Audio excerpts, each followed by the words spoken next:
তাহলে কি ভাই সালমান খানের পরের সিনেমা প্রভাসের সঙ্গে ক্ল্যাশ করতে চলেছে? এই বিষয়টা নিয়ে অডিয়েন্সের কি রিয়াকশন সামনে এসছে জানাবো।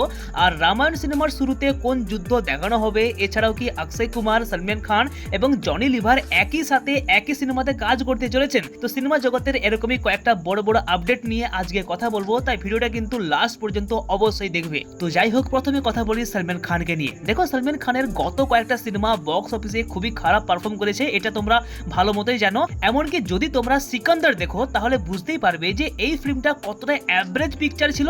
এরপর ব্যাটেল অফ গালওয়ান নিয়ে আমরা অনেকটাই আশা করেছিলাম, কিন্তু এই সিনেমাটিকে এত পরিমাণে কেটে ছেটে বাদ দেওয়া হয়েছে। ভাই, এখনো পর্যন্ত এই সিনেমা নিয়ে কোনো আপডেট আসেনি যে পিকচারটা কবে রিলিজ করছে, কবে কি আসছে, মানে এমনকি ব্যাটেল অফ গালওয়ানের নামও নাকি বদলে দেওয়া হয়েছে। তো এরই মধ্যে খবর এসেছে যে সালমান খানের নতুন একটি সিনেমা নয়নতারার সঙ্গে আসতে চলেছে। কিন্তু হ্যাঁ ভাই, যদিও এখনো এই সিনেমাটির নাম অ্যানাউন্স করা হয়নি, কিন্তু পিকচারটি রিলিজ হবে 2027 সালে ঈদে।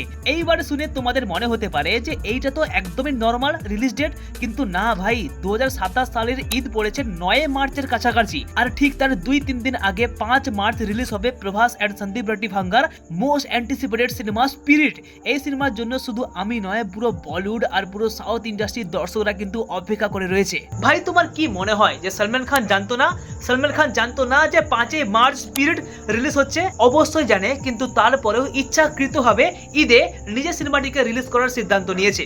তো গুরু, এখন দেখার বিষয় যে এরপর কি হয়, কারণ আবারও কিন্তু সেই টক্সিক বনাম ধুরন্ধর টাইপের একটা বড় ক্ল্যাশ আমরা দেখতে চলেছি নেক্সট ইয়ারে, কারণ সালমান খান আর প্রভাস দুজনেই কিন্তু ইন্ডিয়ার টপ লেভেলের মেগাস্টার। তো গুরু, এইবারে কথা বলি ধুরন্ধর নিয়ে। না, বক্স অফিস কালেকশন নিয়ে কোনো কথা বলবো না, কারণ সিনেমাটা অলরেডি অনেক টাকা কামিয়ে নিয়েছে, তো সেটা আলাদা ব্যাপার। কিন্তু আজকের মেন বিষয়টা হলো যে এই সিনেমায় কাজ করা দুইজন ব্যক্তি সম্প্রতি ইন্ডিয়ান এক্সপ্রেসকে জানিয়েছে যে পুরো সিনেমাটিকে শুটিং করা হয়েছে প্রায় 300 ঘন্টার কাছাকাছি।